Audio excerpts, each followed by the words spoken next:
we ready? Yes. Let's go. Call to order. Pledge Allegiance to the flag of the United States of America and to the republic for which it stands, one nation, under God, indivisible, with liberty and justice for all. Thank you. Madam Clerk, you can do the roll call. Yes. Councilmember Yaffe? Here. Councilmember Chakoshy? Here. Councilmember Salver? Here. Councilmember Reed? Here. Councilmember Leonard? Here. Vice Mayor Fuller? Here. Mayor Bruder? Here. All present. Okay, what happened? Okay, any requests for withdrawals, deferments, future agenda items? All right, hearing none. Town managers reports. Just a general announcement, and I don't think it hasn't been announced. The two bathrooms are here, are back open and operational, in case nobody has to go and have the uncomfortable sharing with somebody else. The police department did a great job. Downstairs, they kind of remodeled and moved things around, and so they created a women's locker room, as well as a locker room for the men as well. The Founders Day concert, we're going to be having a concert on April 28th. That's a Sunday. We have Nestor Torres going to be doing the concert. Awesome. We've also taken the opportunity and invited all the businesses to come in and set a booth out, a tent, so they can give out some food. We've invited them. We have commitments from some, but we're working with all the other ones. We've been meeting with them. Let's see here. Over on Friday, actually, we became aware of a vacation rental out on the West Island. Code Compliance immediately took action, has emailed the realtor that was doing this.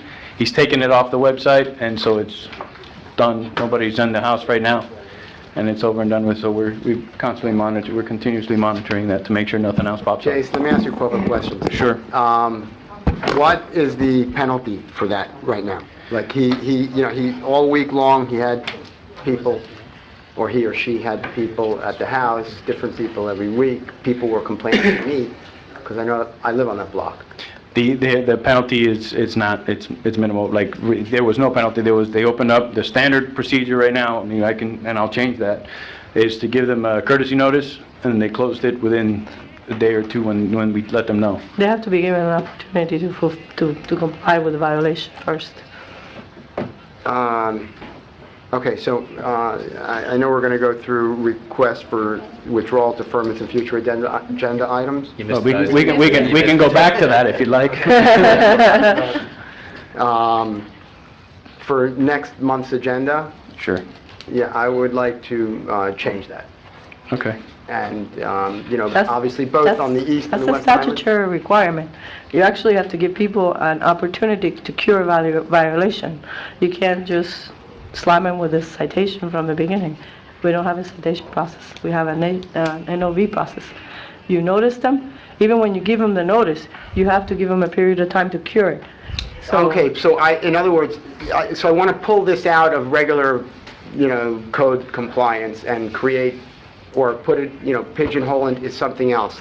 Because I know that in Miami Beach... In Miami they're Beach, they have incredibly- that article came. They Right. shared an article They're with us. incredibly that was severe like 20 about- grand. because short-term Miami rentals. Beach is bigger. The bigger The city. statute regulates the amount of the fine you can give based on the size of your city. Right. We cannot give the $10,000 fine that Miami Beach can give, $20,000. 20. or whatever, Exact. 20. I think they also had an ordinance before the preemption. Yes, but the amount, But regardless, I'll work with Frank, and we'll take a look and see what we can and cannot do, and I'll be in contact with you. I think also maybe putting something in the newsletter, reminding people that they cannot put their houses out. There are still some people, I'm sure, that don't understand that they can't do short-term rentals. Let's remind them. Okay, council report. Oh, no, hold on a second. I'm still not done. Still not done. Sorry. Let's see, the school verification agreement, I had a meeting today with Scott Saperstein. Just so you know that before the end of, I know that the report that I gave you was for February, only showed that they only identified 2 students that were relocated to their home schools. be that as it may, they are before spring break, within the next 2 weeks, they're sending out a postcard. All postcards that are returned will trigger verification letters. In May, they're going to be investigating all the extreme tardy and absences, also for address verification. And then in September, they're going to be sending out another letter in September to continue the address verification process. They did ask for our assistance. All this address verification, they're seeking some assistance. They want to hire a part-timer to help and spearhead that and to do address verification visits if they need to, home visits if they need to, and they're asking for assistance and funding. They think they said about $4,000 to $5,000 is what they were looking for some part-time help there to do that. We don't have to necessarily discuss it now, or, I mean, if you want to. Well, the only thing I was going to say is when we gave them the funding for the computer program and for doing that, that was the basis that we were funding for that part. They were going to take it upon themselves to spend the time and money just to go ahead and actually enact it. We specifically stated we did not want to have them come back here and then ask for us to do all the work, pay for everything, and just do it, under the guise of the school board. They have to take some responsibility. No, we've stepped up. It's time for them to do so. And listen, I had a meeting with them, and I'll hold their feet to the fire. It was just a request that they had asked, and But let me ask you something. I mean, I don't know if you know that each school gets a certain amount of funding, and within that funding, they have to dispense it as, as they can. When I had a conversation with him, he said they are doing the best they can, but that, they could use additional help. I would think that maybe we should reach out to Surfside also and see if they... Bal Harbor. Well, Bal Harbor has very few kids. They contributed to the SRO officer and to the mental health counselor as well. So we can... Certainly ask. Right. I mean, what do you think about directing the town manager to reach out to the town managers of the two cities and see if they're willing to... I do want to address something though, and I know, we had talked, JC and I talked about this morning, is I think they're underestimating man hours, and I want to talk about that for a minute. We talked about our last council meeting, and it's something that we're going to start doing, is the monitoring of the bridge and tagging of and flagging of the tags, right? So they're asking for a certain amount of man hours based on currently what they're allocating into the address verification system. To me, what we're about to give them is going to more than double that time. So I also think that if we're going to ask for coverage, I don't think we need to be asking for $4,000 or $5,000. I think we need to be asking for $10,000, and if there's extra, we don't have to give as much, then we won't give as much. Because I don't think that they're really prepared for the information we're about to give them and the time allocation that they're going to have to put into this. The only thing I would say, I understand what you're saying, but I would like to see a little bit more good faith in them. The fact that they came back and after we gave them the original resources, and they came back with the answer being 2. But they don't have that was yet. But that was just for February, No, I and they don't have the LexisNexis yet, because when we signed the agreement, that's when we started And it the was process. just, they did, correct me if I'm wrong, JC, they prevented 7 or 9 families? Seven. 7 from, and that was just February. And then they had already redistricted, 6 kids the prior month before, or 6 families the month before, No, that it I was want to just, say? I don't know, there was just 2 that I believe know of. Saperstein told me that the prior month they had redistricted 6 families was the term that he used for me. Now, listen, this is the tip of the iceberg, right? We all know that this is just like the beginning of all of this, and there is a much larger issue at hand that we're about now to go into. So I totally understand where you're going with that, and I do think that they need to do more. But I also understand that, look, we have pushed really hard on getting this issue resolved, and I think if we want to continue to push and get it to where we need it to be with the new buildings that are coming online and with the double classroom issue that we have, at some point, if we have to give them slightly more, I'm okay with doing that. But then they need to show us numbers. Well, that's it. There's got to be a test balloon. I won't vote for an open-ended checkbook for them. Absolutely Agreed. not. But Agreed. if there's something where they come back and they show that we're getting a return on our money for the first month or two, I'd be Absolutely. willing to try it, but that's it. And let me come back, and I'll speak to Surfside and Bell Harbor, see what they said, and I'll come back to you guys. There's And then also they- precedent with other cities. Sunny Beach pays out of their own pocket. They spend their own They dollars. do have a Right. part-timer there. So it's not without precedent for the school board to ask municipalities Yes. to pay for this specific expenditure, because other cities do it. Helen. So, I'm curious, J.C., so this would have to be a trained, certified person to use the system? It would So be they're somebody that's paying- trained by the school, you know, and they would go through their So background the school checks. does it, or is Yeah, it- we're not gonna hire it, they would hire it. But We the just- the person reports to school, it's not like a law enforcement function? No, A it would be clerical? it would be a clerical part-timer to do it.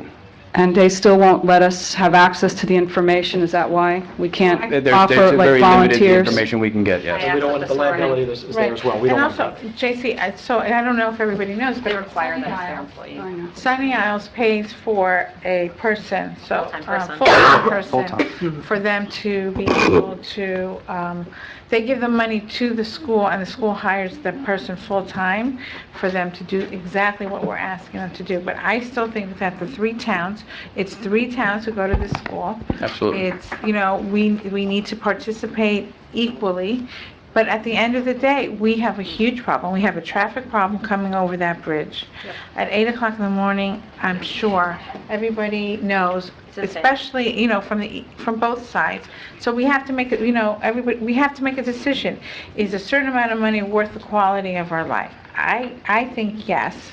I mean, I don't know, Sean, you were going to find out if we were able to use the readers and give them, They've already started doing the vehicle counts out there. Craig said yes during the last meeting. Yeah, He said they've already absolutely. started doing the vehicle counts. so then, let me ask you this, are they gonna give us back the report about what we gave them? So that we can also track it? Yes, once we get the report, because in order for them to enforce it, they're going to need to know where people live so they can do the address verification, correct? So once we give them that report, they'll take action on it, and then we'll see how that turns out. That's easy to follow. Okay, thank It's you. easy to Anything track. else? No? All right, the Okay. next item I have is, I'm sorry, I know it's a short agenda, but my manager's items. The 1177 project, last month you guys, the council, asked for an independent traffic study. We've already signed the contract through Mike Miller's office with Joaquin Vargas, TrafTech, a really good company. And so they are starting, you're going to see the vehicle counters out, and then you're also going to see people, you know, doing But what physical time of counts the as day well. are they going to do it? 'Cause Actually, that's they put important. they put the counters out there, Okay, and so okay. it's kind of like And automated. how long is it gonna take for them to get that report back to us? You're going to collect the data for 2 weeks, and then after that is put it together. So the good thing is that spring break is in 2 weeks, so they're going to get the 2 weeks before spring break. Right, I wanted to make sure it wasn't Yeah. done during spring break. Yeah. So that's part of the reason why we did it quickly. Right. Incredible. I have at the next council meeting, I'm going to have the council retreat proposal come, that was mentioned 2 months ago. So I'm going to have that proposal coming back. Town Hall we're starting to paint Town Hall. We did pressure cleaning over the weekend. We're start painting. we're going to also redo a lot of the landscaping around here. I did want to ask, the fish sculpture downstairs, I was thinking about, having it possibly removed and then putting it somewhere that we can continue displaying it, but I wanted to remove that there because it's rusting out. So one of them snapped off already. And so I wanted to put the real love sculpture out there, bolted, put a nice concrete pad. So I don't know if you guys, What would we put on Kane? no, the one on Kane is a replica. That's the replica. The original is in the original. police. that's made in China. Is the one in the police locker. Isn't the police locker. Thank you, Mayor. Okay, so I don't know if you guys like that idea. I was thinking about doing that, and That's because fine. Does anybody have any objection to Not at all. doing that? That doesn't change, I'm sorry. No, where would you put the fish? But Marlene and I were kind of bouncing ideas off, somewhere we can still have it somewhat displayed, or at least a portion of it. Because right now, one of them, you see like a little string hanging off the top, and it's kind of looking Wasn't that by bad. the Gardner family, one of the? Yeah, it is. One of the gardeners did. Right. So I don't want to get rid of it. Right. I want to make sure that we maintain some sort of, Aspect of you know. it. There's a corner in your office. Yeah, they make ornaments. No, maybe we can just take, maybe we can rehabilitate the fish, or have the artist himself redo it. Or somewhere by the community center. Maybe, and that's what I was kind of thinking, somewhere around there we can. He just needs to Right. contact them. Okay, I'm just gonna have to contact them, because none of the gardeners live here anymore, so we just have to. Okay. JC, the insurance, that's not going to be an issue, right? Having the real sculpture there? No, because, Okay. well, it's right in front of the police department. That's- Yeah, I know. That's our insurance. right No, I'm there. just saying, because I know we have an insurance, so that's why. Yes. Okay. And then, before I get to Melissa, Frank Simone wanted to give you an update on an item that actually Josh brought up as far as a closed meeting. So I was asked to readdress our issue on security system plans and discussions being exempt from the Sunshine Law and Public Records Law disclosures. You'd recall almost exactly a year ago, we provided a memo. If the town wanted to have a closed meeting to discuss security system plans for the school facilities agreement that we had possession, control, and use of the school after hours during the summer and specific hours, we could do so. I felt very confident in that opinion. You all wanted me to follow up with the Attorney General's office, and as I predicted, they were in alignment with our opinion completely, and actually deferred to our memo in many respects. Subsequent to that, we, and I literally just signed off on the MOU with the school board. For the whole school year, we've had a school resource officer at the school. I've been arguing with them back and forth about indemnification. I mean, that's not a situation where you would want to have indemnification. God forbid anything were to ever happen. And after 9 months, they finally bowed and agreed to the language that I put. So that's why we're finally executing it, even though it's, the school year's virtually over. But now that we have that MOU where we have a resource officer during school hours that is in possession of the school, that is responsible for the security of the school, I was asked again to revisit our prior memo. So I updated the memo for you that incorporates our prior memo, the Attorney General's opinion, and our further opinion that there's no doubt that if the town council wanted to have a closed meeting, you could, concerning the school, now that we have a resource officer there who's responsible for the security and safety of the students and the staff. Such a meeting could be closed, and it could, and also the records from that would be exempt from the Sunshine Law and other public disclosures. So if that's still something that the council is interested in, you could certainly do that as a matter of law. Did you send us that memo? I sent it, yes. I haven't, I Okay. just got it, so I'm Thank gonna you. send it off to you. First of all, thank you, Frank. I appreciate it, because this is the thing that we've been talking about for a while. And just so everybody out there understands, and we'll talk, I do want to discuss this in the next meeting, but just so everybody understands what we're talking about, is that starting really almost 2.5 years ago, I started making a push so that we could actually have a closed security meeting on how we would deal if there was, God forbid, any threat to the school or to the town. As much as we want to have everything out in the open, and sunshine laws require everything in the open, there are certain items that really should not be discussed out to the general public. What that means, in other words, is what evacuation routes would be, what we would end up needing to do if, God forbid, there is an attack on the school or anyone else. We don't want to have that so that somebody can study it. Those were always exempt, but the way we would end up having the meeting in order to try and coordinate that with the police department was always in question. And so that's what we've been discussing, and that's what we'll discuss again. I would like it, like I said, on the agenda. On the agenda next item? month, That's so fine. we can So you decide can- whether or not we're going to move forward with one of those for security. Okay, it'll be on next month. Before we move on, the school did approach me last week. As you know, they have the construction going on, and they want to see if the council would be amenable to letting them work on Saturdays, so that they can finish the building in time for the next school year. I'd like to talk about that. I spoke to the principal, and I've talked to him a few times about that. I'm not real big on them working on Saturdays, believe me, I'm not. But there is a significant public good to having that building done in time for the next school year. Obviously not just for the school and for the students of alleviating all of the double classrooms, because the whole purpose of that building is to make every double classroom a single classroom. So for the next school year, that would be significant.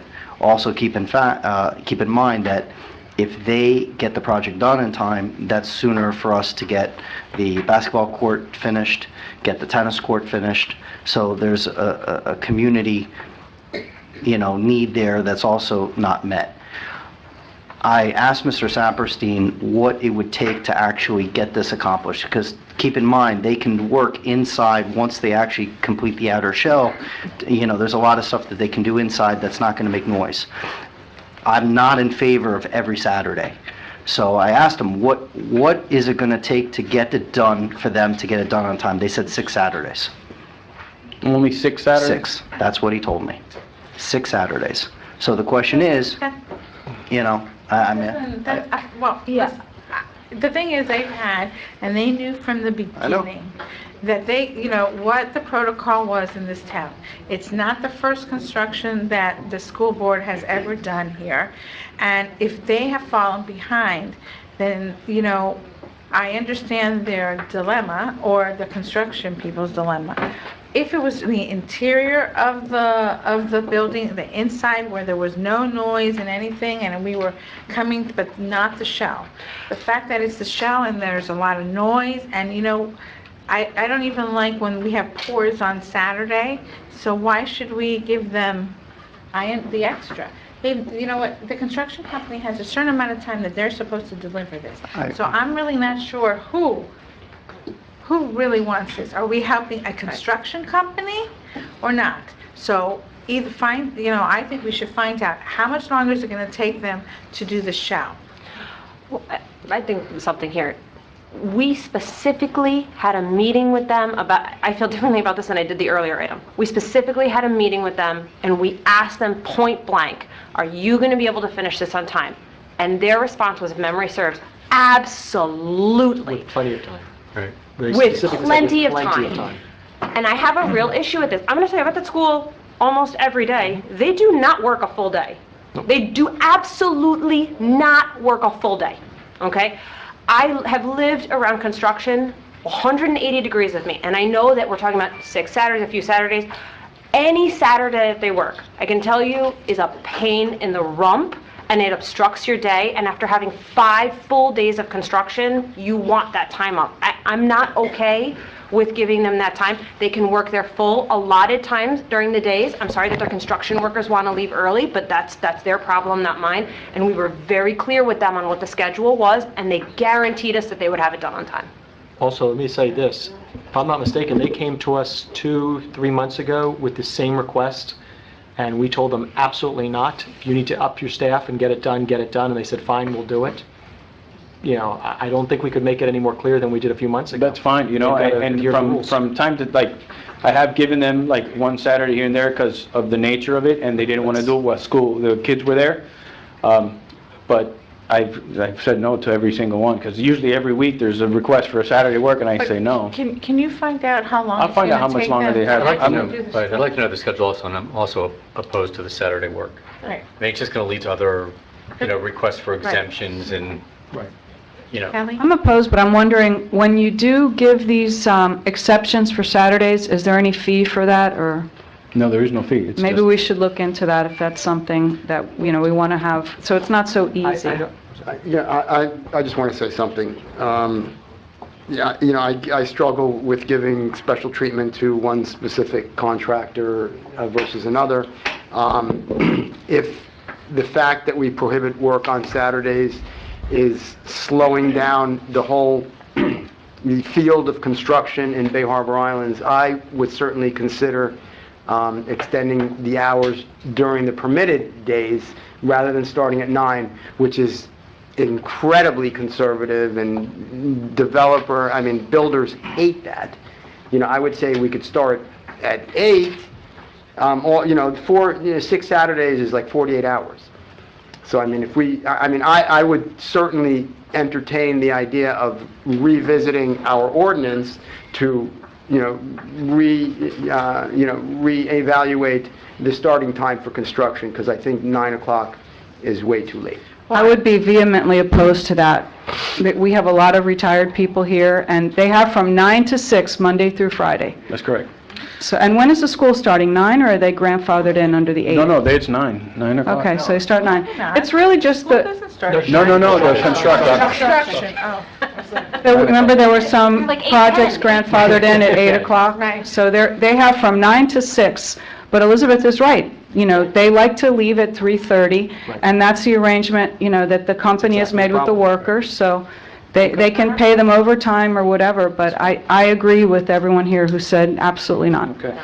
And just one thing, Isaac, I understand what you're saying with regard to a fee for the Saturday, but the only thing is, and tell me if I'm wrong, Jesse, usually when you give them permission for anybody for a Saturday, it's usually because there might be a pour or something that's required, that 2-day portion of it. Yeah, That's an exception, it's not a... most of the times, it's usually somebody on Kane Concourse that they're like, listen, I want to do it when nobody's in the office, and I'll go ahead and do it, because I understand the hardship during the week and interrupting business. Or somebody's got to put a roof on their house, okay, go ahead, that's fine. Yeah, I don't want emergencies like that. fee for someone to put a roof. All right, and then lastly, but not least, certainly not least, one of the items when I became town manager, thank you, by the way. One of the initiatives that I wanted to undertake, that we wanted to undertake, was to bring a virtual town hall concept. You hear it referred to as smart city, and it's basically governed at your fingertips. And the first item, I'm happy we're going to be presenting it today, is the transparency portal, and I think one of the most important features is to give the taxpayer access to their tax dollars, right? Where is it going? And I think you're going to enjoy the presentation here. And by the way, she's worked really hard on it. Thank you, Melissa. Thank you. Good evening, Mayor Bruder, Vice Mayor Fuller, and Council. I'm very happy and excited to present the town's financial transparency portal. I've been working with a company named OpenGov since early December, and this project is very important and special for our town because this is one of the steps we are taking towards improving visibility and promoting transparency, giving the public access to our data. Melissa, can you introduce yourself? Oh, my name is Melissa Cruz. I'm the finance director for the town. So right now, the portal is on the town's website as a link. So if you go to our website and go to departments and finance, there's a link. So I'm just going to give you a quick overview of the things that we're covering in this portal as of right now.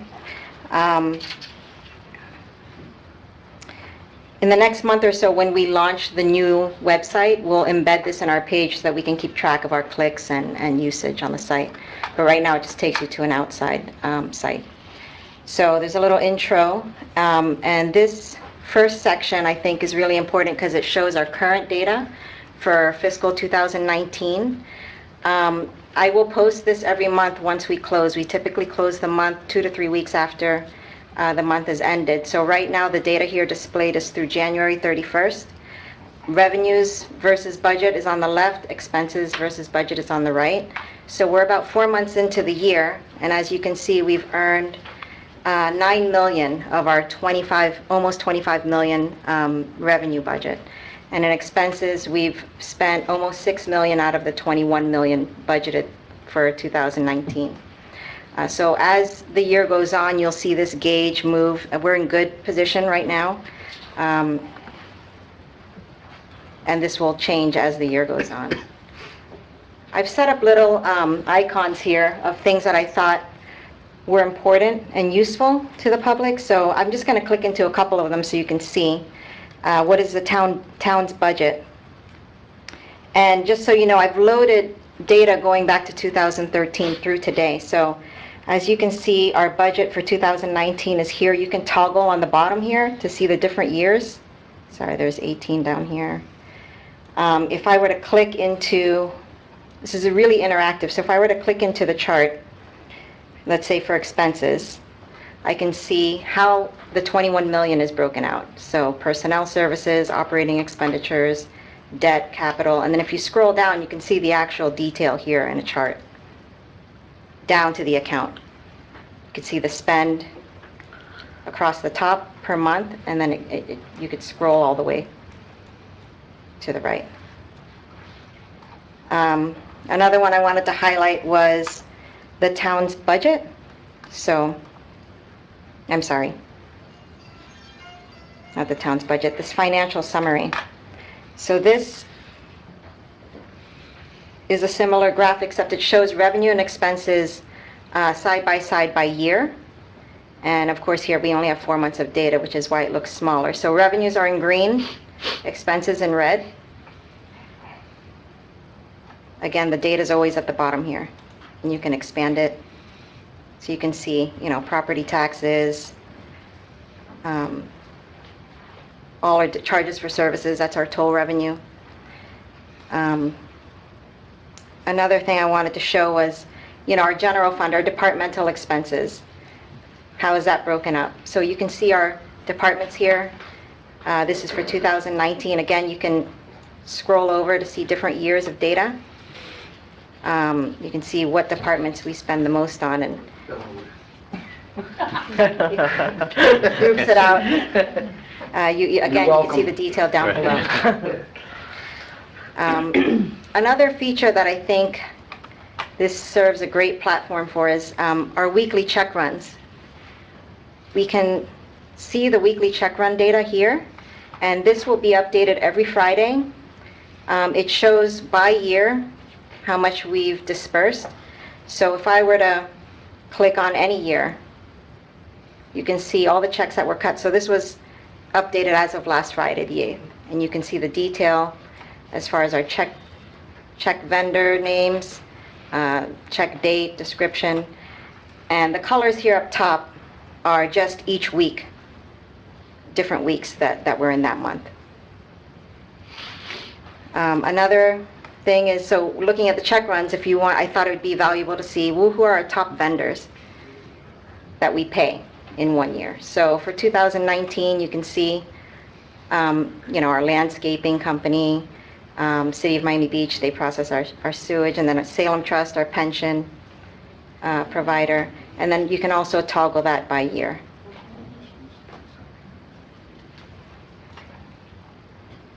One last thing, I thought this might be interesting, is a summary of our town employees. So this is demographic information. I have this broken up. This is just a count of our employees by department. It's kind of like a slice of cake. And we not only have by department, we have age range. It's interesting. Gender, race. That's me.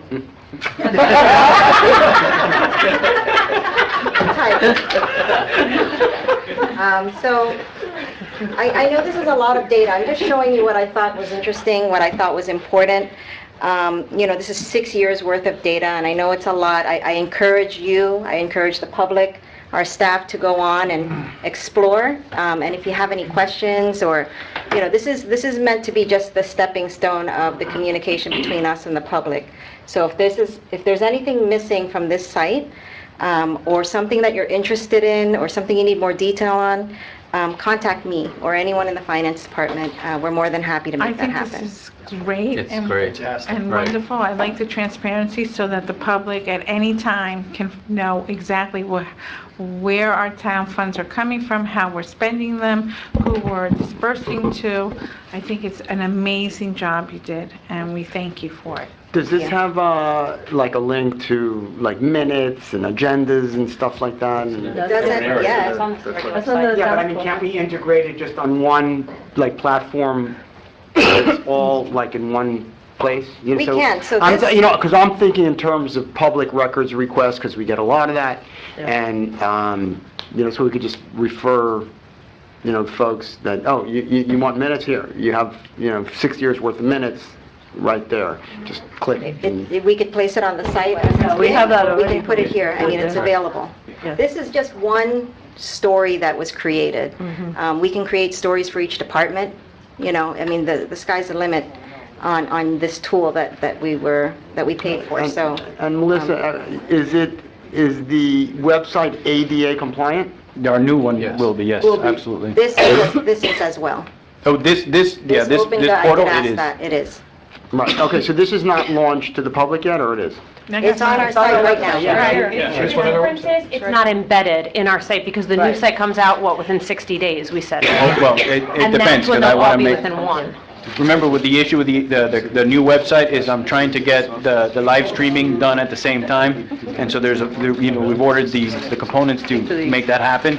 So, and we're waiting for that to happen. So they will wind up within the same site, it's just maybe whatever that time differential is, so that you can get it all in one Yeah, place. but this is available on our current website right now. I just want to take it to hearken what was already said. I really want to commend both of you. You know, JC came in with a certain initiative, you know, to really update systems, to increase transparency, to make it more intuitive and user-friendly, and the work that the two of you have put in. This is really wonderful and what a lot of constituents are looking for, so thank you. I just want to say that I am so tickled, I can barely contain myself. And I'm so proud of both of you and your staff and everyone, you know, I mean, because we've all run for office, and you get our little postcards, and we always say, all of us have said, transparency in government. What does that mean? And you guys actually made it happen. And, I mean, this is big, and this is just a start. So for this to be the start, I thank you from the bottom of my heart as a resident, and all the constituents will definitely be happy about it, whether they can use it or not, because I'm sure they can go to the library, they can come into town hall, and we're modern. Thank you. Can you do me a favor? Can you put this in the newsletter and how to use it so that people will understand where to find it and Yeah, we'll how? absolutely put something in the newsletter about this. And we talked about the community center before, and having a computer there, and somebody that might be able to help walk people through it if they want We to can- see it, so they don't feel left out when they see Right. that. It's fine, I think we that can would be work great. something out there. Okay, thank you Fantastic. so Thank you. much. Thank Great, you. thank you. Okay, Okay. next item, we go on to council reports, sorry about that. Okay, Elizabeth, or either way, Elizabeth. I will make this quick. There were a lot of events since our last council meeting. We had the employee appreciation dinner, which was excellent, and to watch all of the officers receive their new ranks, and all of our employees, thank you for making our town, you know, what it is. I did attend the Chiefs Dinner and the Leo Awards, where our police officers were again. We did receive a Leo Award, and during Chiefs Dinner, we were recognized, you know, for the great work that the our police force has done, and so I commend you for that and appreciate, you know, being able to be there with you guys. We do have a couple of things coming up. I know that JC already talked about April 28th, the Founder's Day concert, but March 24th is the town picnic from 1 to 4. It's in a new location on 95th Street, so just check. It's, JC, it's in front of the... Yeah, right in front of the community The center community at the center. 95th Street Park, the new park. Right, so that's where it will be this We'll year. be closing down the street, so it'll be nice. Awesome. And then we also have spring break camp. For those of you who have small children, spring break is the last week of March. We are offering camp at the community center. Now we have a nice indoor-outdoor space to be able to use. Also, for those of you driving during that week, please be conscious that there will be more children on the street, probably excited that they are not in school, and so they may not be paying as much attention. So please, I ask the residents to please talk to your children, but also to make sure we're paying extra attention when we're driving during our streets, because there'll be more kids on the street that week. Wow, that was a lot of information.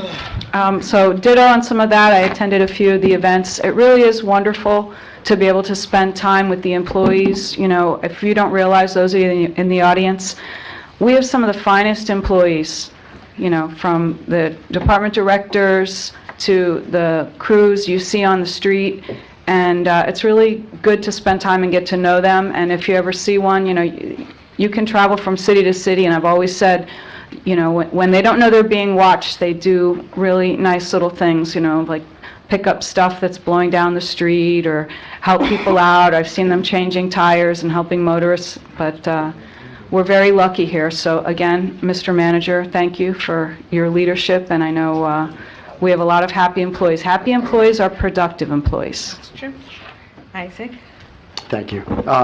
First, first and foremost, I really want to thank the community for the tremendous vote of support, you know, that they gave us in a tacit manner, but, you know, by us, qualifying for re-election and us, you know, both Bob and I'm sure he's got a few words to say, being unopposed, just gives us, a lot of joy. I mean, apart from the fact that we don't have to walk around and campaign, although we have kind of been campaigning, leading up to this. And, I just want to thank the public, for that vote of confidence. I really do appreciate it. Again, Elizabeth mentioned a couple of events that we went to. The awards ceremony was beautiful for the town. The dinner, the recognition dinner. The only thing I would recommend for next year is that anybody that wins an award has to stay to dance afterwards for at least 15 minutes, Anybody that gets an award, if you want to qualify, you need to stay and dance, whether it be salsa, disco, or rock and roll, it doesn't matter. Just have to stay and just party with your colleagues and us. And again, I want to, I was also at the Chiefs Award, the Coastal Chiefs Award, and the ceremony, and I was very proud of Castellanos, our Officer Castellanos, who won the, Officer of the Month Award, and of course he won several accolades here locally, but it was very heartwarming to see that a small police force like ours draws recognition from, countywide. So we were very happy about that. And that's really my words. Thank you. Jordan? Yeah, thanks. I won't be long. I also attended some of the events that my colleagues mentioned. First, congratulations to Bob and Isaac. A hard race, but you guys were victorious. No, but I think it says a lot about the community that, it's not just about you guys individuals, it's about how the community is. And I think it says a lot about how people think about Bay Harbor, that they like what's going on. So congratulations to both of you. I want to take the few minutes that I have and just mention that Bay Harbor Islands has, within our community center, a Kind Club, and that's kind of new to me. And it's funny because if any of you in the audience have children, they're like little truth serums. You can really tell a lot about kids and a lot about what's going on by just talking to kids. And the Kind Club created some posters and comments about our town. And I'd like to just enter this into the record. What most of the kids mentioned was that they wanted less trash and less littering. And so I think it says, we'll show them because yeah. they're behind the In fact, and a lot of them mentioned that they don't want the plastic straws, which, that's a whole nother issue. They should talk to our legislators about that. But I think on the most part, it's about littering. So I think we should have the manager send out a thank you note to each of the kids that contributed. But on the most part, we should be mindful that in many cases, it's not the kids, but the adults that are littering in our town. And if we all did our part, I think we'd have a clean and safe community. Thanks. Thank you. Bob? Thank you, Stephanie. As Isaac said, I would like to thank the community for the opportunity to serve another term on the town council. It really is, an honor and a privilege to be able to serve our community. I think public service is a great thing, and we've been able to accomplish a lot as all of us on the council over the years, and I look forward to working for all of you again for the next couple of years as we, continue to improve our town. I look forward as well to working with our new town manager. I've worked with JC in his former position, but we have really excellent employees in this town. I mean, this is an amazing community, and we have amazing staff. And as Elizabeth and Kelly pointed out, at our recent town appreciation or employee and police appreciation dinner, the longevity, the number of years that many of our employees have worked for this town is really something, I think, really unusual. I don't think you see that in as many communities because they appreciate, we appreciate them and they appreciate us. They appreciate working for a town like the Harbor Islands and being able to interact with members of the community. And we see I'm out walking on weekends, and, a lot of our employees are out on weekends and, just really keeping our town in great shape. And so I appreciate all of the employees and our police officers who were recently recognized at the Police Chiefs Dinner, as well as the Leo Awards, which unfortunately I wasn't able to attend, but I heard that there was great recognition as well. A couple of us will be going to Tallahassee later this month. There's the Florida League of Cities Legislative Action Days and also Day Days.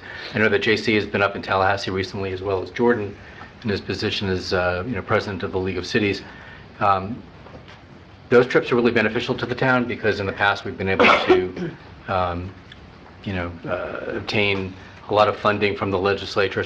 Our prior governor unfortunately vetoed some of those, legislative awards, so to speak. But our community center benefited, our bridge has benefited, our sewer lining project has benefited, and I know JC has said that our projects this year have been so far well received in Tallahassee. So. We look forward to, working for all of you and trying to get more money for our community, get back some of the tax dollars that we send out.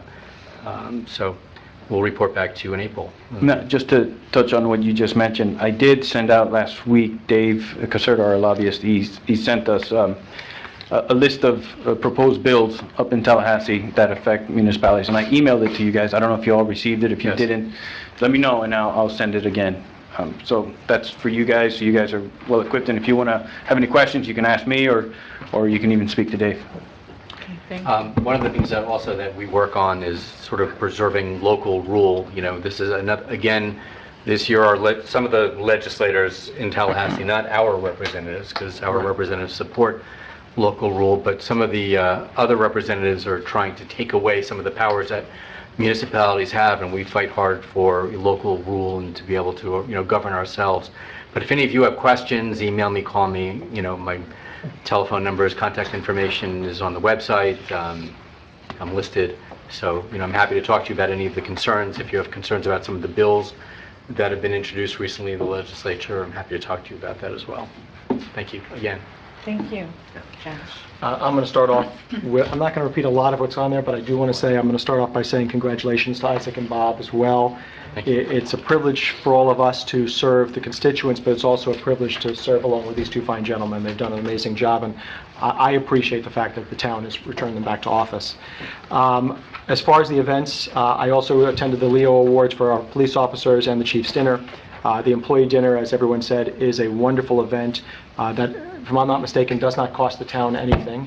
Correct, JC? That's correct. Right, exactly. The employee, that was by the Broad Foundation. Broad Foundations, and we thank them for their support of it, but it really does go back to thank the incredible staff of this town. I mean, everything that you see around here is because of them, and feel free at any point when you're out there just to thank anybody who works for the town. They do just an outstanding job. I also attended the police pizza with the police officers again. That event continues to happen. I encourage anyone who has not come to go next time, and if you've gone before, come again. It's a great event. Other than that, I will be also heading up to Tallahassee along with Bob and several other members this next week. Bob pretty much narrowed down exactly what we do down there or up there. We are up there using our time to try and see if we can get part of the state dollars for you. You're putting your tax dollars into the state. We try and get them back for you and for the town so that we're not necessarily funding the rest of the state. We want to make sure we're getting our fair share or potentially even a little more than that. Thanks. Thank you. Well, there's not much more to say. I also ditto, ditto, ditto, ditto, ditto, ditto. I went to all those events. I went to the Leo Awards. I went to the Pizza with the Cops, and of course, our staff wonderful party where Dee was Employee of the Year. And if you don't know who Dee is, she's a wonderful lady who's been with us for how many years, JC? 25? 25? 20? 20 years with us. She works in the water department, and if you haven't met her or talked to her, she's an amazing, wonderful woman, and I think that she deserved it, the award. Let's move on. Public comment? Public comment. Linda Zilber.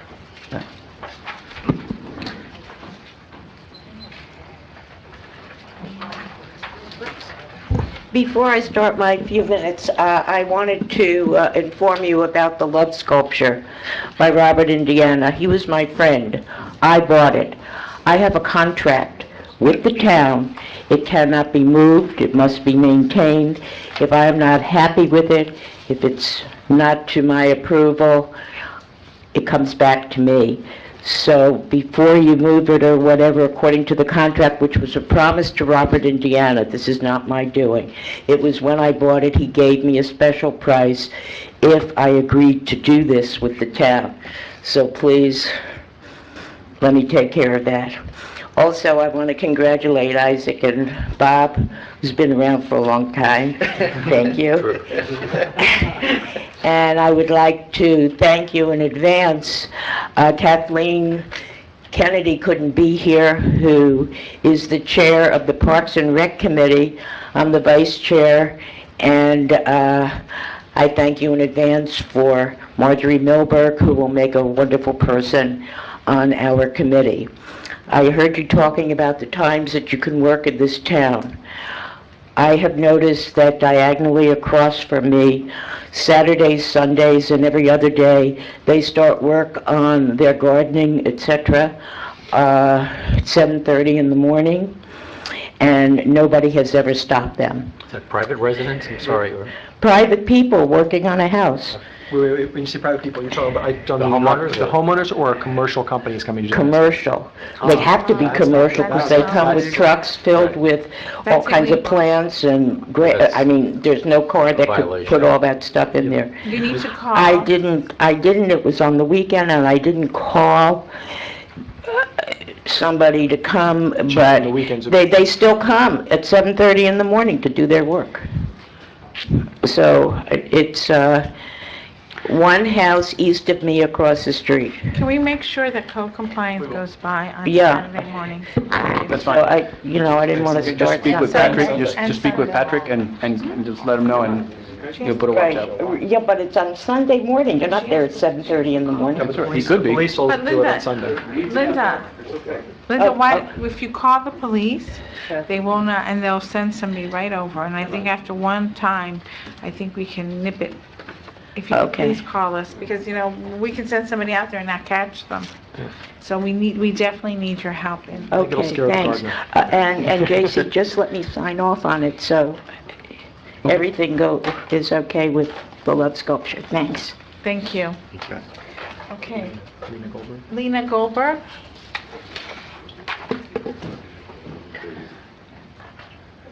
Oh, I know that. If you can please state your name and address for the Yes, record. good evening, council members. I am Lena Goldberg, 10,000 West Bay Harbor Drive. I'm here to say something about the 1177 project. There are several of us here. I would just like to ask the council if, being that the alley in the back of the parallel to King Concourse, the alley is a public place and it's there to service the commercial buildings, whether it's okay to actually either exchange that or give that to the builders of the project without asking for a vote for it from everybody in the island. You refer to a quality of life in the island, and I think that is not representative of quality of life in Bay Harbor, which we all chose and which we are all paying for, and for which we all elected you. So please, let's see if we can avoid giving the alley away. I have no problem with the project if they can actually build 2 buildings, one commercial and the other one residential. 97th Street is going to be accessed by commercial trucks, and that is not appropriate for Bay Harbor. Thank you. Thank you. Oh, and by the way, last meeting, we had asked for signs identifying the 97th Street side of, apparently there's a sign on Ken Concourse saying, telling everybody what the project is going to be, but there is no sign on 97th Street, and you had said that you were going to take care of that. Yes, we have ordered the signs. There's no meeting to announce yet. Okay. So, but we All right. will have one on West Bay Harbor and one on 97th. Okay, thank you. So I just want to say something about this project. As of right now, it has not come before council, nor do we know what they are asking for. They haven't, they are speaking with the town manager. They haven't come before us, nor have they given us a packet of what they want. So we will definitely notify everybody prior to the meeting, because I know, and we will let you know, and it will be on our website so that you can look at it prior to the meeting, so you'll know at the same time that we know what it is they're asking for, and what are the details of what it is that they want in return for. And then, I encourage all of you to come out to have that discussion again. I appreciate your saying that, but we were present at the planning and board committee meeting, planning and zoning, and what we perceived was that they were terribly excited about the whole thing, and they were positively voting for it. So we just want to take note. And I understand that, but if they need approval from the council, I understand. And the difference between P and Z is that you elected us to represent you, and so they have to come before us for the approval. I understand. So, hopefully everybody will agree and do something positive for right, it. and I encourage you to come back. Thank you. I really would like to see. Thank you. Thank you. And one other thing in addition, regarding notification, is that we did reach consensus here at the last meeting that in the newsletter prior to the meeting, we would have an image, because I don't think a lot of people, like they just, when they read the text that say, oh, we'll be, talking about a project. This is, one of the most significant projects, whether you like it or not, and so people need to understand, and a visual would be the best way for citizens to really see that, hey, this is a significant project. So I want to make sure that does not fall through the cracks. JC, Yes. before they can come before us, it has to go in the newsletter. Of course. So if they want to come for April, they need to tie it up now so that it can go. If they can't tie it up now, then it goes to May. It has to Absolutely. go. I don't think there's time for them to do it in April. Well, then they can't, they have to My wait, intent, because- not only just put an image of the actual project, but I also want to put the details of Right. what they're asking for, how they plan on compensating the town. I'm just giving all the information out there. But and- let If them we could know. make it, if we could make it bullet points too. Yeah, So like absolutely. they're asking for the alleyway, they're asking for just a straight bullet points, and then this is what they want, so that everyone is on the same page of what it is, something simple and to the point with a picture, so it's Understand. easily digestible. What we have always done is the entire agenda is available online. What we really, I'm sorry, but, it's really nice to sugarcoat something, but if you really want to educate the public, you need to give them all the information. You want to be transparent. And the most important thing to tell everyone is that the same information that we get, you have access online, and we should include the link so that people can look at the agenda and look at the agenda item with all the supporting documents. So when we get the big plans and we get everything, that's all available online, so people have the same access to the same information virtually at the same time that we do. In fact, sometimes you can see it online before we even get it delivered. Yeah. So I think it's important that we make sure that's there, because it's nice to put a picture and a bullet point, but for those individuals that are truly concerned, they should read the entire agenda No, item. I couldn't agree with you more. of course. The intention is just, in the newsletter, you can't put the entire agenda item. It's Right, but the very language, small. I know, I agree with you, but the language in the newsletter should say that more detail is available. And don't just say the same information is available. 'Cause No, if no, people no, think it's the there's- same thing, they won't look at both. For the complete agenda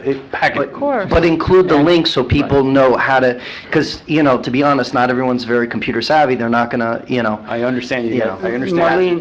Marlene, what is the the process that this project is going to have to go through before it gets the final approval? They need to come to From- 2 public hearings before the town council. So there has to be 2 public hearings. So after the Yes. 2 public hearings, theoretically, after the second public hearing, it should be voted on. Okay.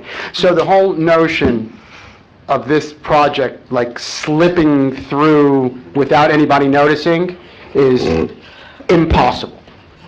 Okay, there's got to be two full-blown hearings at this very council, where we're going to discuss every aspect of that project inside and out. And just to put it out there, even before it gets to the first public hearing, our town manager has been dealing with them on individual, like, retail issues, specifically the issues that I see several faces that I recognize in the audience have brought up, regarding parking and regarding number of units. So, believe me, whatever you read on social media, this process is deliberate and will be vetted through us and everyone in the public. Marlene, if I may, years ago, when we had the PRD ordinance, before that was repealed, we used to require the developers to bring a model of a project. I'd like to see if we could encourage, I don't know if we can require, but I'd like to see a model of this project, because even when I attended a planning and zoning board meeting, one of the meetings, it was a little bit difficult to sort of understand how the different components of the project work. The middle area that's 2 stories, and where the alleyway turns and cars go underneath.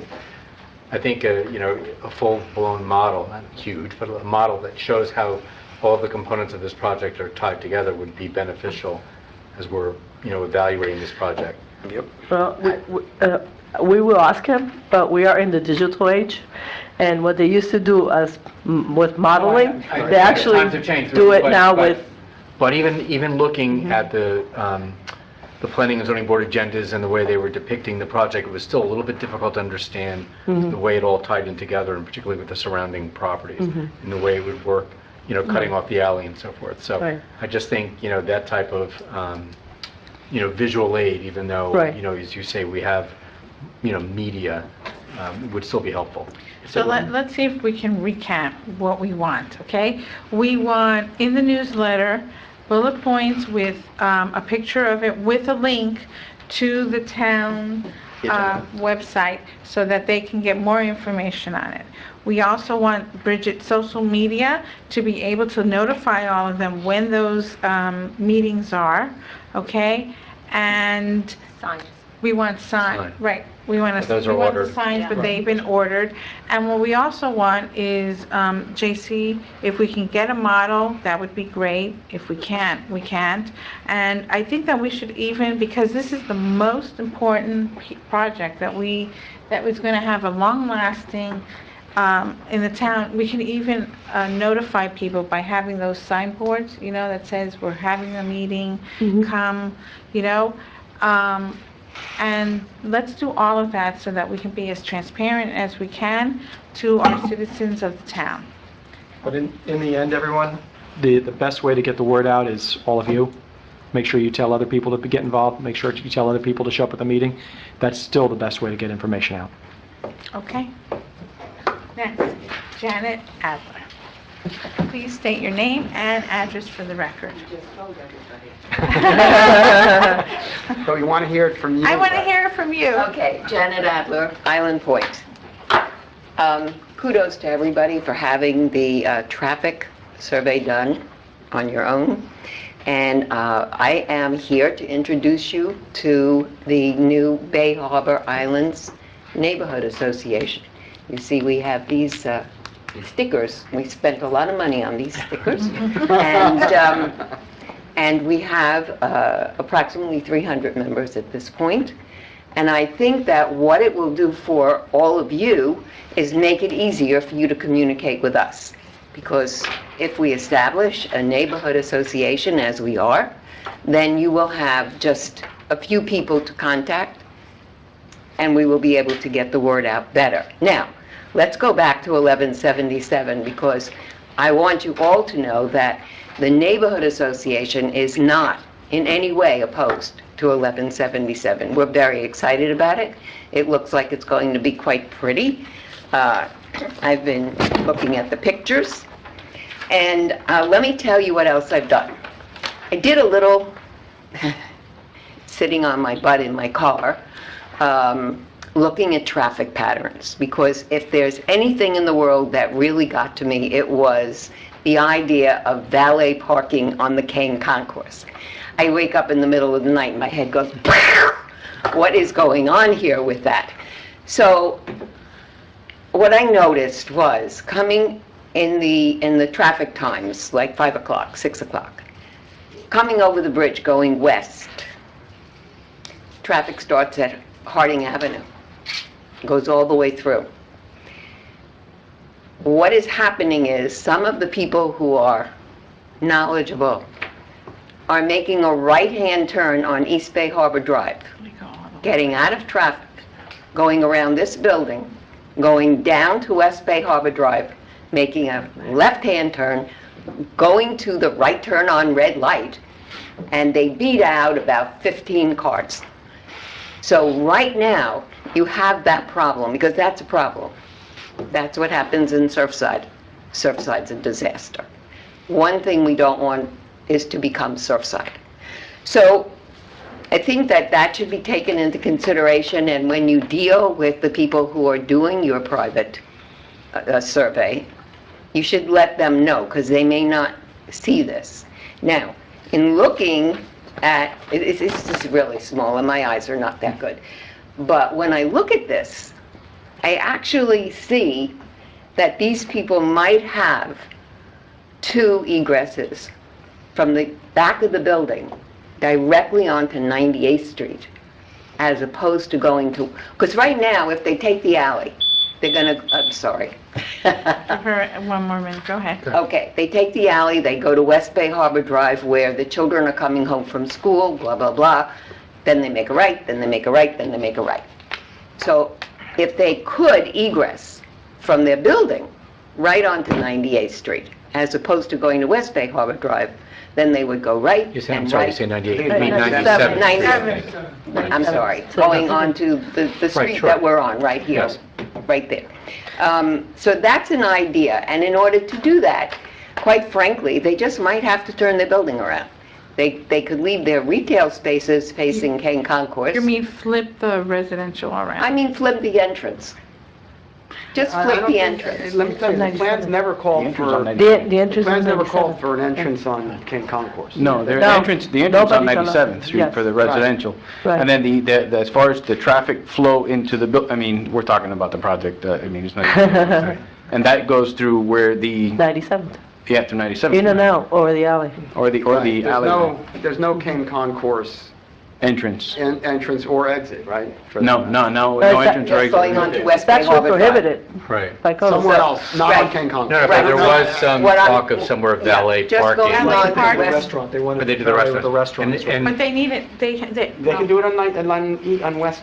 I don't. The thing is that we really haven't seen their plans. That's right. Right. at this point. I think we have to debate it when we Right, see the and final. so when you see it, and so our concern is only one, actually, if you look at what we're saying here, stick with the code. Stick with the code. That's our concern. That's where we are. Thank you very much. Thank you. Enjoy. Can I say one thing about it? How about if a couple of you, the representatives of the group, meet with JC so that he can understand those concerns, so as he talks to the developer before it even gets to us, he'll understand a little better what it is that, what you're saying, that you're not against the building, you want them to follow the code. If JC, if you can reach out to Janet and Sure. whoever. I've had meetings with Kathy Sir already, so, It would be Kathy. yeah. So, yeah, I've met with her. Alan? Yeah, I'd like to say a word. Ms. Adler, yeah, so I don't know who represents your organization. I know from my time when I was on the Citizens Coalition, you know, I always thought it was really a good thing to have a clear, open line of communication, not just with the town management, but also with the individual council members. You know, there's 7 of us, we have 7 independent opinions, and, you know, it's obviously behooves all of us to have a good working relationship. I'm not going to point out who the person is or whatever, but there's many people that have contacted, I'm sure, everyone on this council. I know I've gotten emails, phone calls, people have, you know, reached out and said, you know, what's going on. I know that there's one person in particular that reached out. I'm sure that person reached out to the entire council, and I tried to make it a point to find out more information, but it was the opposite. To be honest, in 10 years I've sat on this dais, I can't remember how many people have been, you know, we don't want to talk. So it behooves everyone involved to be open to talking to individual council members, because it requires education. I can tell you, I don't go to planning and zoning meetings specifically because planning and zoning, when they make a ruling, if the council, if the developer or whatever applicant doesn't like it, they have to appeal to the council. So it's kind of quasi-judicial, just like if you went to court. So we're not allowed to talk. So I make it a point not to go to those meetings. I know some of my colleagues do, but I don't. So I don't have the same level of education maybe as someone who has gone to the meeting. So I want to hear what people have to say. But if someone reaches out to the council and says, I have all these issues, but I don't want to talk to you, that's not really helping us move forward. So I'm saying it open, that whatever individuals... Okay, Jordan, Yeah. Do we want to talk to them? I would love to. So just... There's your answer. All right, thank you so much. You're welcome. I just wanted to make a comment sort of about Surfside, and because there was some discussion about, you know, valet parking, you know, perhaps some of the, if this building is built and there's retail and restaurant. If you've ever go to lunch or dinner in Surfside, whether it's on a weekday, an afternoon, evening, Surfside doesn't enforce double parking. And that causes backup of traffic going eastbound from, almost from the bridge sometimes, into Surfside because you can't make the right-hand turn there.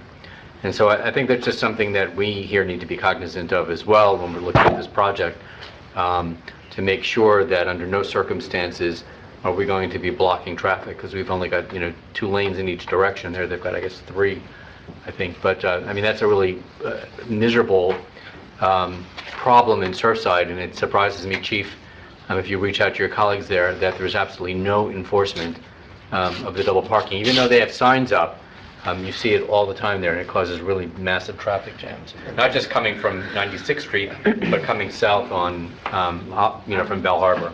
Marlene, wait, before we go, you need to read into... Yes, I promised Kathy Sher that I would read her comments, although I gave them to the council already. So I probably won't enunciate like she does with the same passion, but I will read it. It says, "Good evening, everyone. I'm here once again to share my concerns with you about the proposed mixed-use project at 1177 Kane Concourse. It will be great to have a beautiful new building with retail and restaurants to add vitality to our town. We have a building code which provides the guidelines and limits of what has been determined appropriate and suitable for our town. The extras that the developer is asking for this project, put this project over the top and will be detrimental to all of us living on both islands, as well as the BHI staff who don't live here but have to drive to work. Allowing them to build another 10 feet higher without too much concrete and too many more people and cars. Just stick to the code.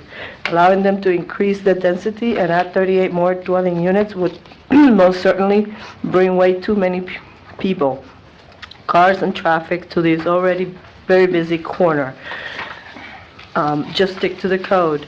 Giving them the alley and allowing them to build over it and over a courtyard open to the public is not what we, the public, want. The alley belongs to us, the town and all its residents. Don't give away our alley. Allowing them to reduce the number of parking spaces from 631 to 482 would be irresponsible. Having valet parking right on King Concourse would result in a long line of cars snaking out into the right westbound lane, and when you find yourself sitting in that gridlock, you will have no one else to thank but yourselves, unless you vote wisely. Now, and just stick to the code. Traffic is the biggest issue and concern. It's already very bad, especially at certain times of the day. You must act wisely now to avoid a nightmare in our futures. Kudos to the town for having hired an independent traffic study. Kudos to the town council members for being transparent and publicizing this proposed project in the next monthly BHI newsletter. In a few months, I hope to be able to say kudos to the council members and town staff for having evaluated all these requests and voted responsibly to keep our town a wonderful place to call home. Just stick to the code. Thank you, Kathy Shirt, Island Point. Thank you. Okay, Samuel Rosa.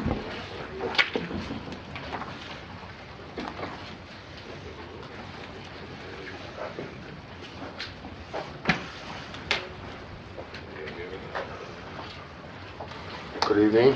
Good evening. Please state your name and address for the record. Get started. My name is Samuel Rosa. I reside at 1145 101st Street. It's an honor to be here, being part of government. Thank you very much, Councilman, city department heads. And personally, I remember when you knocked on my door a few years ago. I remember. And I said, well, what are you going to do for me? And you started saying, and you said one thing that did it. You know, Mother, I live here, and I want to make sure my kids have a right place to live, to grow up. That did it. So I'm thrilled to see you there, here. Now, first point, and I have a couple that I added, I'm going to add two. This picture is not too good because I ran out of ink. So, and I don't have multiple, so I don't know who I'll give it to. Give it to the clerk. She'll pass it to us. It's a home on the street, right in front of a beautiful building, and it's been there for a year already, and it's right on the walkway right away, and it hasn't been done, fixed or anything. It looks like it's just now become part of the landscape. So this is on 101st Street, sir? 101st Street. 145, whatever. It's right there, I mean, you can see it. Second thing was, I ride the Bay Harbor City bus. I spoke with you about it, And recently Costco opened. Used to go to Costco, doesn't anymore. So there's a lot of people here that use Costco. And I'm speaking for the riders, and there's a lot of them. I think you guys ought to take one day and just do the route, go around and see what happens. Because it's really, really valuable for us that can't drive and other people. You talk about several other routes and things. I don't know if you want to get into that, but you do need to add the Costco as soon as possible because it's cut off a lot of people from it. Right across my, I know, I was going to ask you if you can see a picture from my phone. It's considered like a USB connect. See picture? I can't connect it. You can show it to the council. Where? My phone? Yeah. You can just walk around and show it to us. I see some ports here. You gotta have it where somebody can connect a USB or a phone, and you can see the pictures. Which brings me up to next to the last point. You guys have a huge TV. Put it here. You see all this stuff. Beautiful, nice presentation, but we can't see it up there. I ask, how many of you couldn't see it? Couldn't read it? Too small. It's too small. Oh, I'm sorry.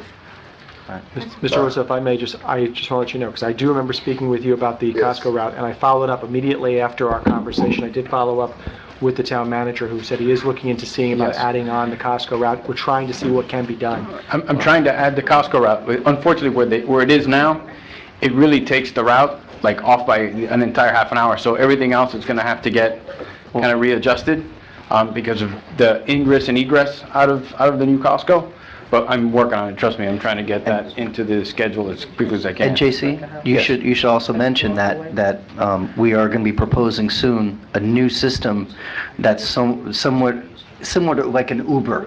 So instead of you actually having to wait for the bus, you could go on a phone, you can call, or you can go on an app, and you can order a car, and it would be paid for with the same funds. And we're working on it in conjunction with our neighboring municipalities. I'll be sponsoring that in probably the next 30, 60 days. So that will include the new Costco. We'll put that in a geofence, so you'll be able to actually call, get the car, and go to Costco, then call when you're done, and the car will take you back home. On your schedule, not on theirs. Right. But But on our dime. I want you to know, I did follow up immediately after our Yes, conversation. I expect it. Yeah. Thank you for letting me know that. Yeah, Nevertheless- it's like a ripple effect, and it affects every other stop, and it's just tough to... Yeah. Nevertheless, respectfully, let the people affected know. Nope, of course. Because the driver is a nice guy, super nice guy, but he's the one kind of like Bearing the brunt. catching the flag Of for course. it, and it's like, Costco's just down there, what's the problem? Yeah. And like I said, anyway, I guess I'm done. Thank you very much. Thank you for your time. JC, I have a question. Sure. In the meantime, could you do maybe an additional seniors trip, maybe a couple Costco's a week or something? Let me see. Like a I'm short, gonna try. can you look into that? Yeah, absolutely. Thanks. Okay. Ms. Newhut?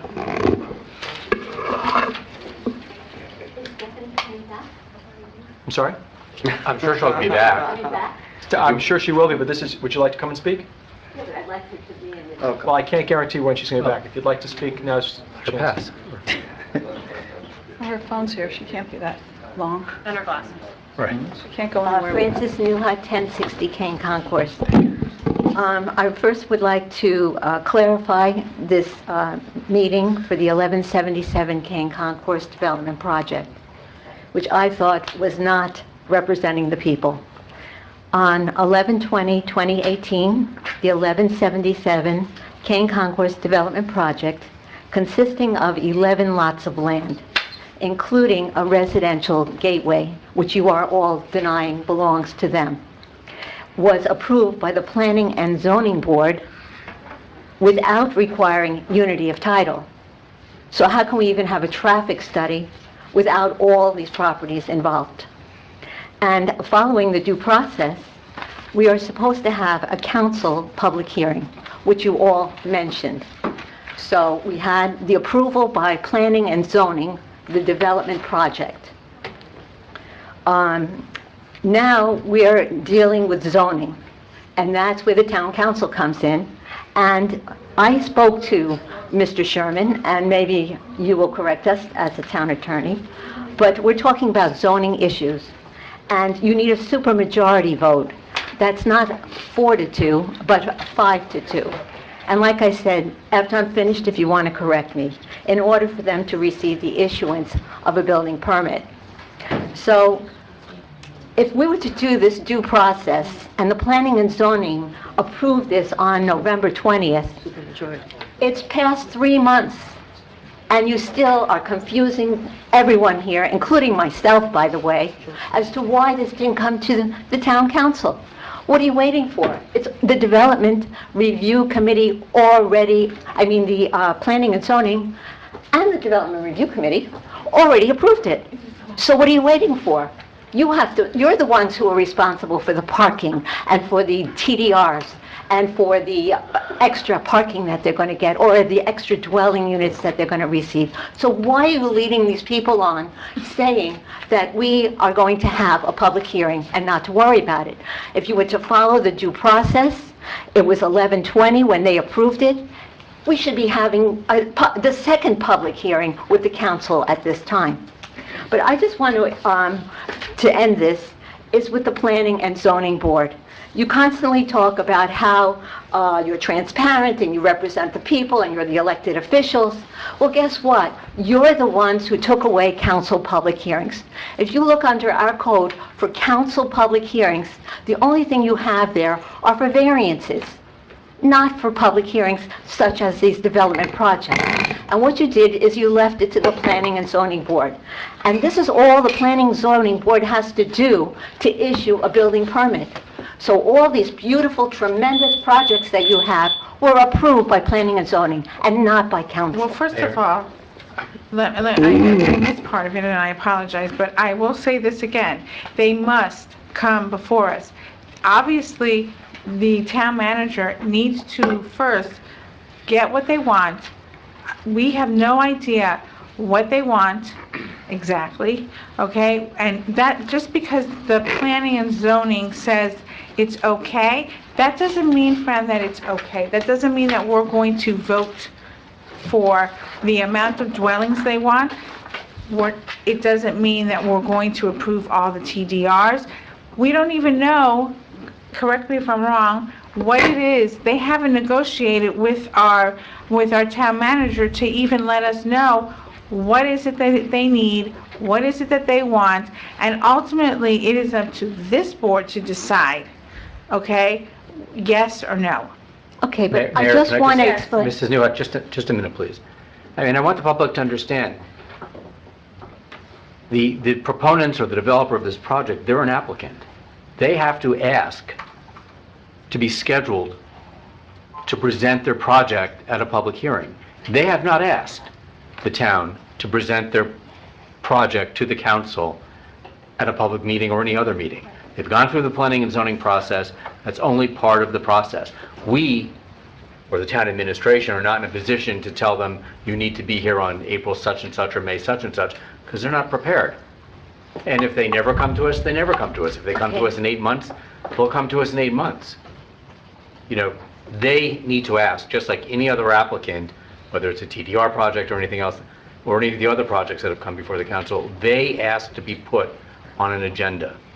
Okay, I And want to as a just... point of reference, it is not approved, and it was not approved in November. It's still not approved. It's approved by the Planning and Zoning It Board. is not approved by the planning and Okay. zoning, ma'am.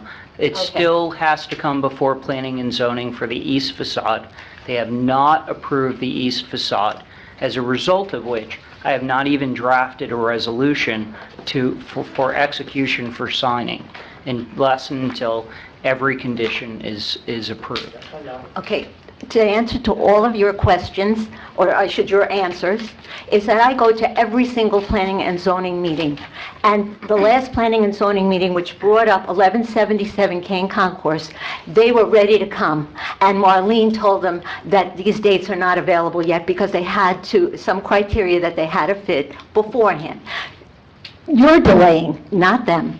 You're delaying. You're That's number one. 100% incorrect. You have no idea what you're wrong. talking about. I'm Okay. sorry. Second thing I I don't want mean to to be do- rude, but Please you do just not, don't know. I don't want Okay. you to make it as fact for people to believe that what you're Okay. saying is 100% Okay, true. they can look at the tape. Excuse me, let They me can see finish. the tape. Excuse me, let me finish, okay?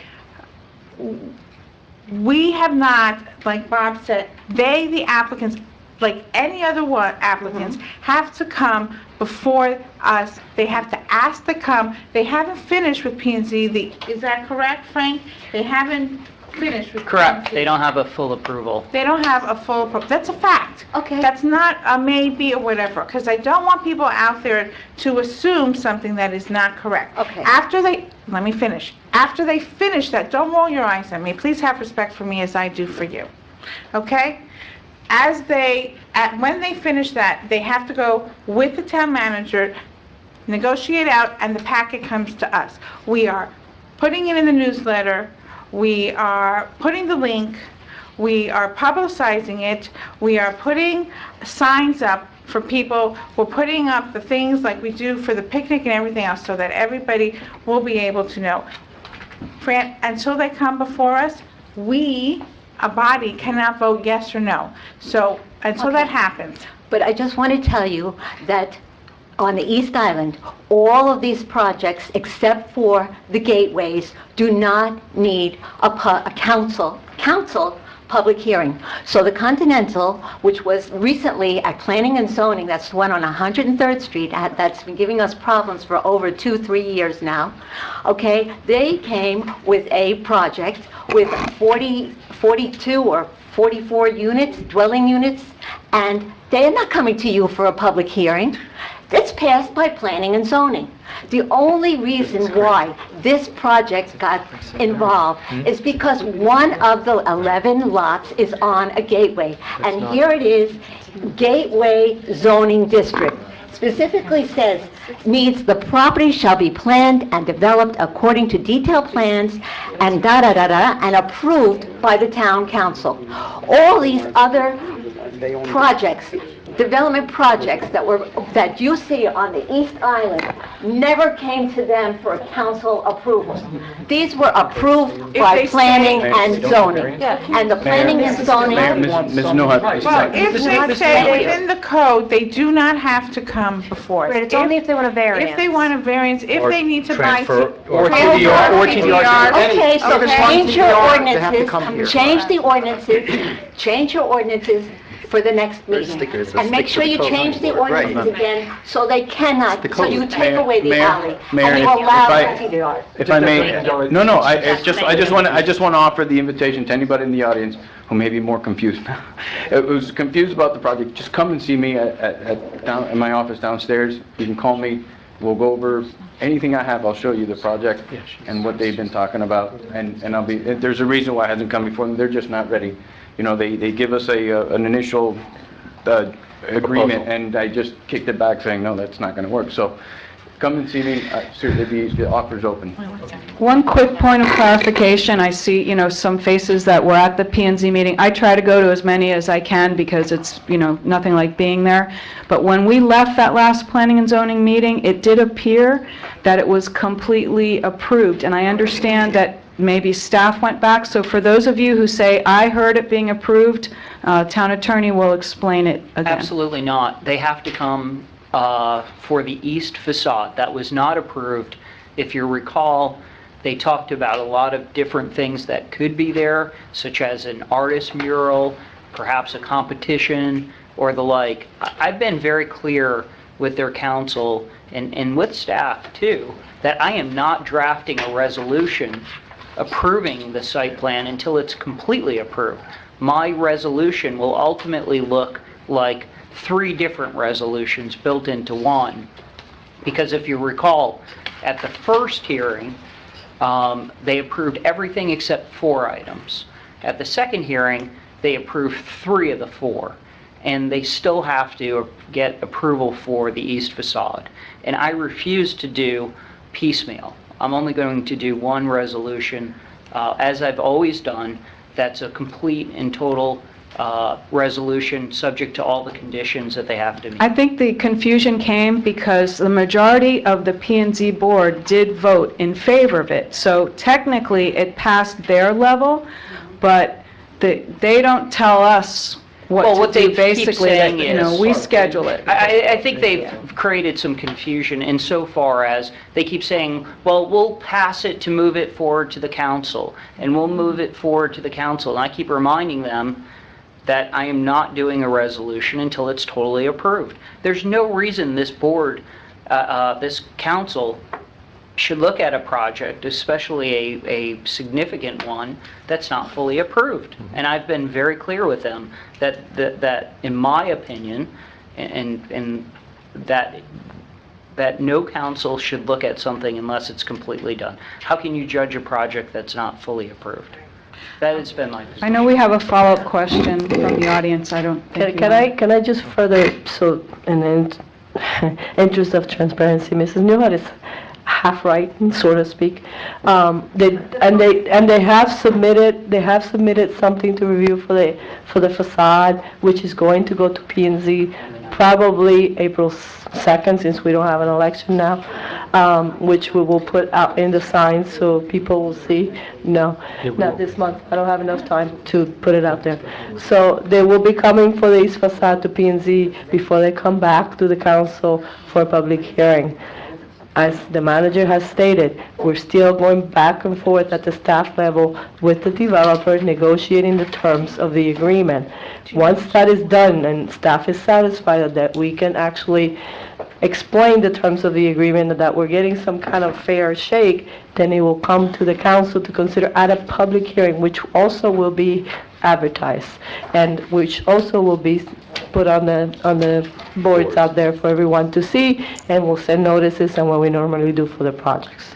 Yeah, it just seems the concern from the audience is that it was mostly approved. Yes. So it will be approved if the P&Z approves of a facade at that point. So. But they still have to apply. Right, but they still have to come to us, but it doesn't look like the Planning and Zoning Board, is going to fail to approve it. At some point, they will have to comply, and, provided that they can comply with the east wall. It's just cosmetic. Correct. So everything that is important, which concerns the people who are concerned, has been approved. So let me say something. No, let me just clarify that. The Planning and Zoning Board is only giving approval to the aesthetics, the appearance of the project. Planning and Zoning Board has nothing to do with the height of the project, approving the height of the project. I mean, understand, they came in with pictures and drawings, and they've told you what they would like. They've told the Planning and Zoning Board what they would like, and they're making assumptions that the council will approve a certain number of units, and they're making assumptions that the council will approve the alleyway, or that the council will approve a certain height. Okay, that's what they're assuming, but that has not come before the town council, as we've said, and the Planning and Zoning Board does not have the authority to approve those aspects of the project. All the Planning and Zoning Board is doing is saying, we like the way this looks, and then, they talk about some of the other details, but Planning and Zoning understands that whatever they're approving is not going to get built unless the town council approves it. And as a number of people have already said, they have not specifically come back to the town with what their package is and exactly what they want. Bob, and we're waiting for that. Can you include in there also that we recently passed that ordinance that allows us to basically make a deal, and this will be the first business district project that, we may be employing that. So that's why this is different also. That's why, Right, there's the bonus height, and there's certain other aspects that they will come to the town council, and they're talking to JC, the manager, about this, that they want to incorporate certain elements into this project, and they are saying that they will provide a public benefit to the town in return for increased height or a certain number of units and so forth. But, again, they haven't been very specific about it, and there's no concrete proposal. And in terms of the transferable development rights, because there has been discussion that they want to build 30 or include 30-plus units over and above the base density of that site, that's not unique to that project. I mean, many of the projects that are going up now and have already been completed have incorporated TDRs. Michael Miller one day will tell us at a public hearing that the town of Bay Harbor Islands has a finite number, 800 and some odd units, is it, Michael? Not anymore. Okay, but we have a finite number of units that can be built on the East Island, period. Can't exceed that number. And what happens through this transfer of development rights concept, or the TDRs, is that it's a trade-off. An 8-unit project might say, well, we can build 12 here, but we're never going to build 12, so they sell off their 4 excess units. But the total number of units in this town will never exceed a certain number. 34 units per acre, but I'm saying, but there's a finite number of units which can be built on the East Island. So it just depends on where they're going to be built and what location. And that's what our comprehensive plan says. So I just want you to understand that TDRs on this project, it's not new, it's all over the town, but that doesn't mean that the council is going to approve it. And let me just throw something else out there, just on a complete side thing. I mean, when people wonder whether or not they've been in front of us or anything, they obviously have not been in front of us. One of the things that I think is very clear is they need to come for TDRs. One of the things on our agenda tonight is pricing TDR. So the price wasn't even established at the new price yet. So, there's an order to everything. So they have not come before this board yet. You will have plenty of notice before that happens. Okay. Thank you. I hope we answered as many questions as we possibly can. Please reach out to any one of us for any more information, or if you have any questions, please do not hesitate to call any one of us. Okay. Ken. Oh, Ken. Ken, name and address for the record. Hello. Hello. Sorry, I'm on the way home from yoga. So I'm not appropriate. Ken Eskin, 1310 99th Street. Relative to transparency and openness and everything else, I would love to see us back on Channel 88 on the television. Sunday morning, I can sit and watch Surfside, I can watch Bal Harbor, I can watch Miami Beach, but I can't watch the city where I live. Are we working on that? Are we going to be back on Atlantic Broadband? No. No. Why? Explain. No, I mean, and the manager can explain, I can explain, but our equipment is old. We were spending more and more money trying to keep it going. We don't have a broadcast department. We do have our meetings on our website. We have our meetings on YouTube. And we're spending money more on things like what Melissa showed you today for transparency on the web portal.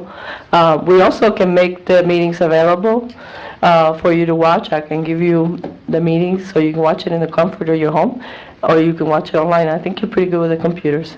They're in 2 places on the website. I can show you where they are, and you can see them whenever you want to see them. I tried it. I couldn't get it on the. I couldn't get it on the computer. It annoyed me because I wanted to see. I wanted to see what was doing in town because I haven't. I can show you. It's on YouTube also. Oh, it's on YouTube? Yes. All right, so if you have a smart TV. We have a you can YouTube watch. channel.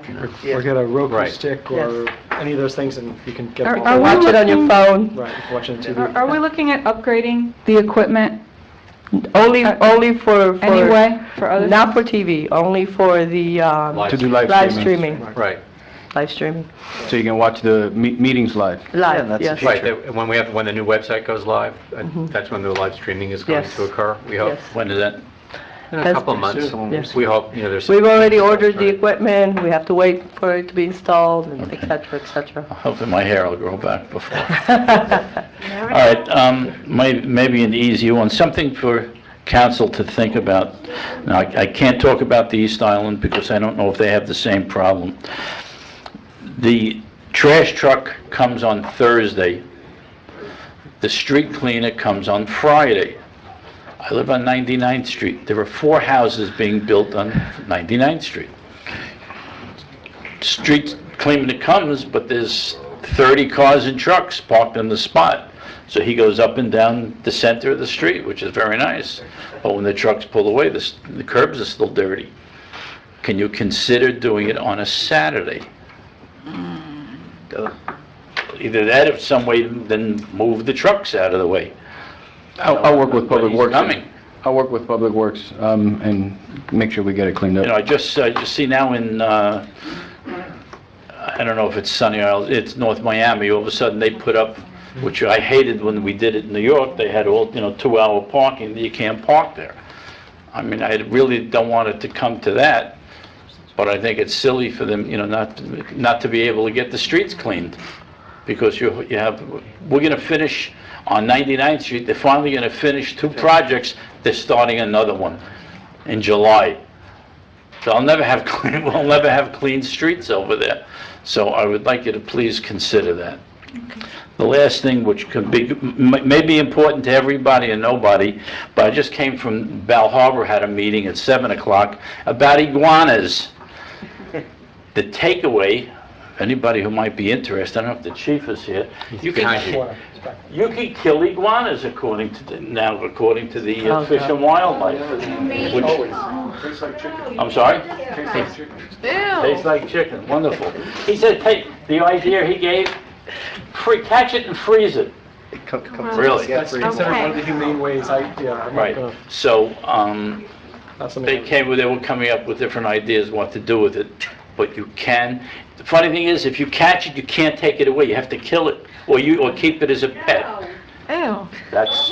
Thanks, Ken. Thanks for the information. That really touched my If anybody heart. wants, I always have 3 or 4 nearby if anybody wants a Let's- pet. Thank you. Thank you. Committee reports. Marlene.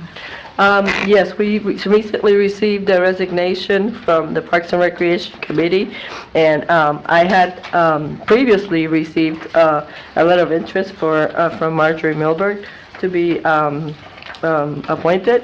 I did not do the normal here where I advertise it. I brought you the resume because I already had it, so we can either appoint her or I'll move it. advertise. I'll second it. Yeah. All those in favor? Aye. Okay, thank you. Thank you. All right, let's move to the Consent agenda is the next item. I'll move it. Second. All those in favor? Aye. Item number 8, ordinance on first reading. Consideration and approval of an ordinance on first reading, amending Chapter 23-5 of the town.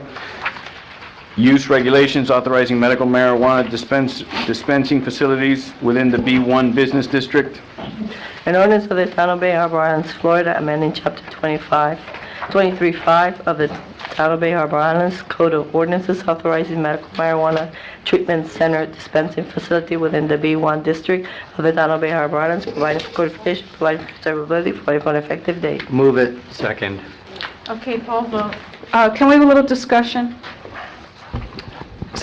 After our last meeting, I saw a story about Miami Beach, that they are now regulating how many dispensaries. So including pharmacies and dispensaries, I think they passed an ordinance requiring that they can only be every 1,200 feet. I didn't know that that was an option. Is that something that we might want to look into? One street, I think the market is only going to allow for one at best. That's- So you don't want to regulate, How about you know, zero? that one a block? Right, well, we tried that already, and it only worked half the not time, so. Regulating it. Let me tell you the legal requirements of doing that. So, under the law, and Miami Beach got in trouble for doing this the first time, so they've gone back to the drawing board. Under the law, you have to treat dispensaries just like a pharmacy. So anywhere you would allow a pharmacy, you'd have to allow a dispensary. I think because of the size of Miami Beach, they were able to designate various sections in which pharmacies and dispensaries can only be in so far within the proximity of each other. In addition to that, our school dispensaries have to be outside of a certain radius of the school as well. Right. And keep that in mind too. What is that radius, Frank? Gosh, I don't know it offhand. I thought it was I'd be lying. 500 feet. Yeah, That's what I think it's thought it was. 5. Originally it was 750, and then you're right, it went down to 5. Yeah, but I think it's, Yeah. I think it's 500 feet. Yeah, it wasn't originally, and then they brought it to what liquor stores are as well, and alcohol, tobacco, whatever. Regardless So of- sorry. that's a consideration for us as well because of the school. So could you do it? Yes. Fortunately, you only have one pharmacy. Miami Beach had some issues because they had a CVS right across the street from a Walgreens and had to do some grandfathering under that, which I think it's going to be challenged again because of that. They're going to say, why can't one dispensary be right across the street from another if you have a CVS and a Walgreens right across the street? But be that as it may, you could, but we'd have to be careful in dividing up King Concourse and making sure that we're not within the 500 feet as well. So we could certainly do it if you want to. Well, I'm definitely open to it because I don't see the harm. We wouldn't be banning them. We have a very small business district. We're always concerned about, you know, the uses that we have and creating a vibrant business district. We've now, you know, we have offices grandfathered in on the first floor that would no longer be allowed on the first floor now. So this would allow them, but would ensure that they were here in moderation. So I'm open to it. Call the question. Call vote, please. Okay. Councilmember Yaffe? For. Councilmember Tricoche? Opposed? Councilmember Sauber? Against. Councilmember Reed? Opposed? Councilmember Leonard? For. Vice Mayor Fuller? For. Mayor Bruder? 4. Passes 4-3. Okay.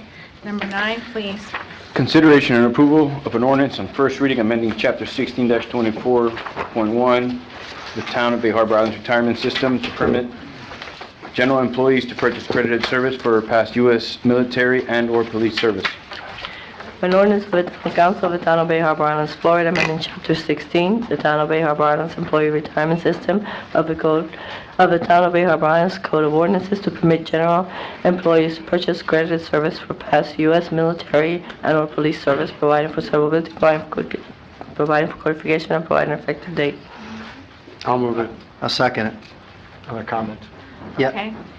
Okay, one of the things I spoke with, both Melissa and JC about was what BOCA does, which is for like employment. Because there is the only open question here to me is, there is a question as to how much exposure both the employee is going to have and/or the town's going to have if there's a miscalculation as far as the guests when an old job is transferred over, as far as what the numbers would be.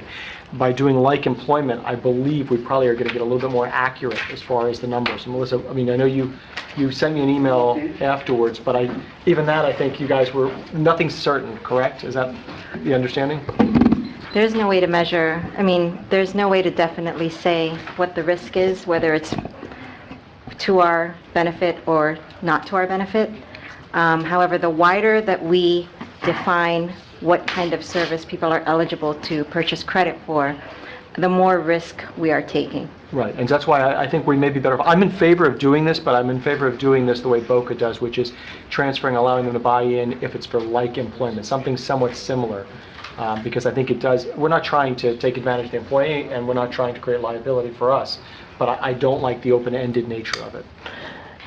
The ordinance reads that it's just to allow them to purchase prior military or police. It's not open-ended.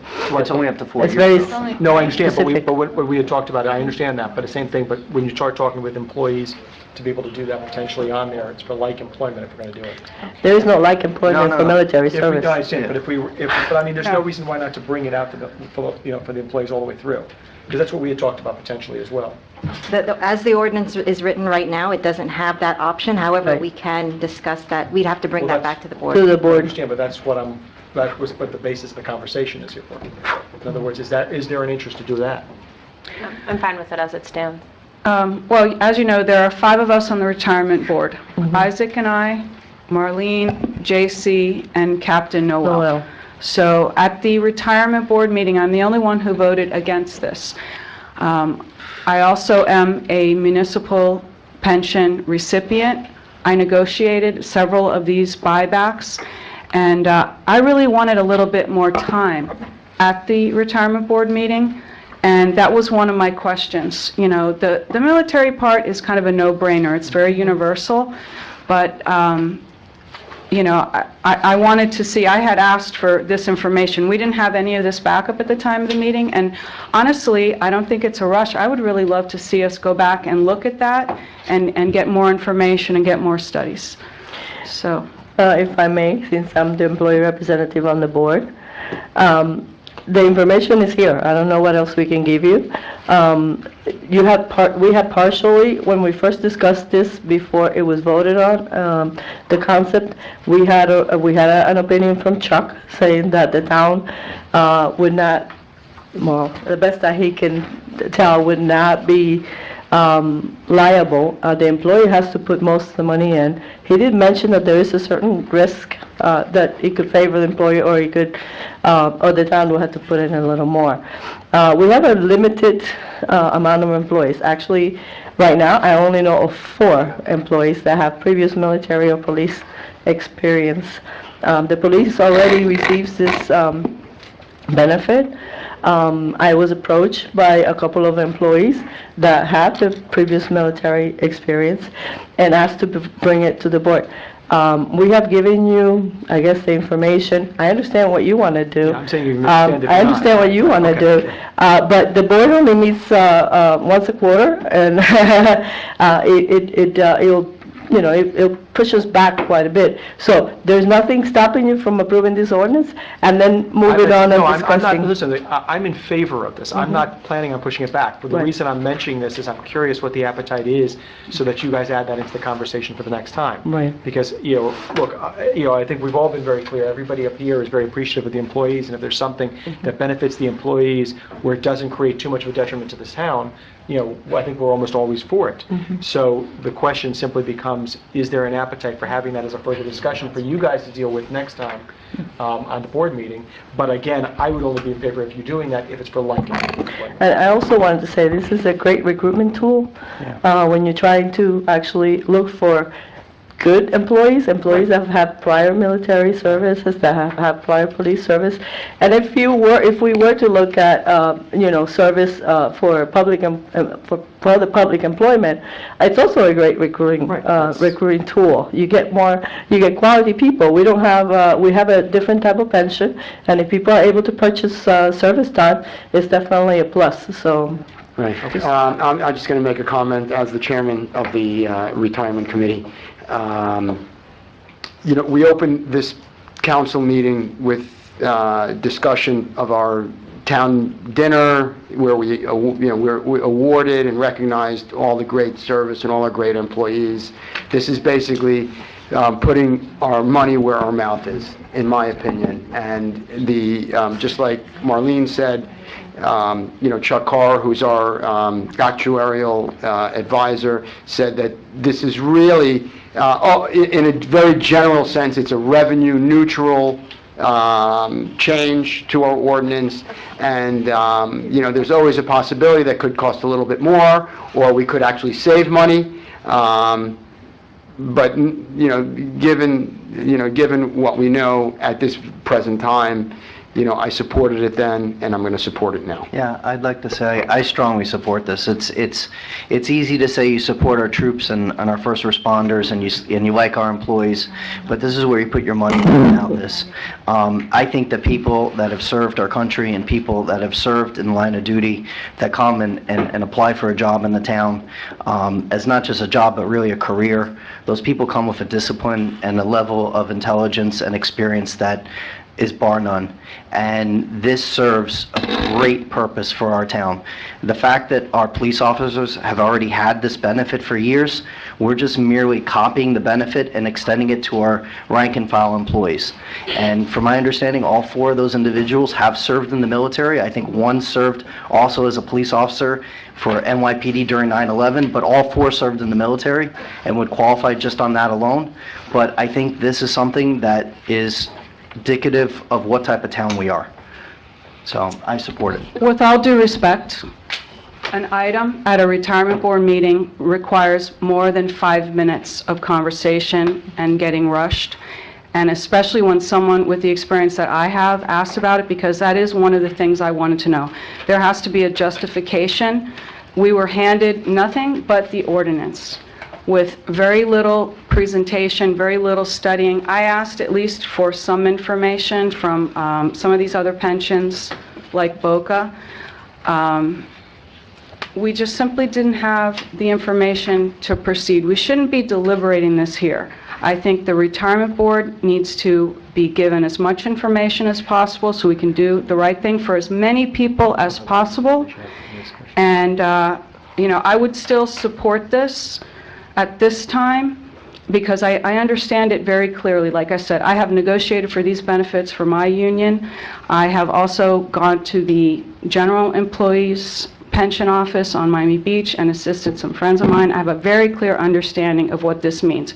It's more than just a passionate plea and a reward for good work. And I think we are doing ourselves a disservice by not finding out more and digging into these other plans and seeing what is out there. So rather than have the same problem with lack of notice, do we have so it goes back to my earlier question, because I don't think I've gotten that answer yet. is there a consensus that at least you guys, it's you guys in the board, Yeah. should be discussing next time the possibility of expanding it further for other employees for like service? Absolutely. I talked to the finance director today, and I said I would like it to be on the next agenda for the retirement board. Perfect. And you know what? I mean, if you're available, maybe you'd even sit in the audience if you have an interest. I'm happy to. So, okay, so on this one, we're voting on this, but I just wanted to make sure that's in the conversation Yes. for next time. And the Perfect. next quarter, you'll be discussing. The next quarter, that'll be the May meeting, Oh, yeah. right? So we're going to have that on the agenda for the May meeting. All right. Okay, wonderful. Okay, Paul. Vogel? Oh, wait. No, This that's is for me. 10. This is for 9. Sorry. Okay. Councilmember Leonard. 4. Councilmember Reed. 4. Councilmember Sauber. 4. Councilmember Chicoche. 4. Councilmember Yaffe. 4. Vice Mayor Fuller. 4. And Mayor Bruder. 4. Unanimous. Item number 10, consideration and approval of a contract award to Percent Construction in the amount of $187,174 to resurface the perimeter streets north of 96th Street on the West Island. I'll move it. Second. As you know, this is part of the Yeah. ongoing maintenance. Yes, we do. This is New Hope.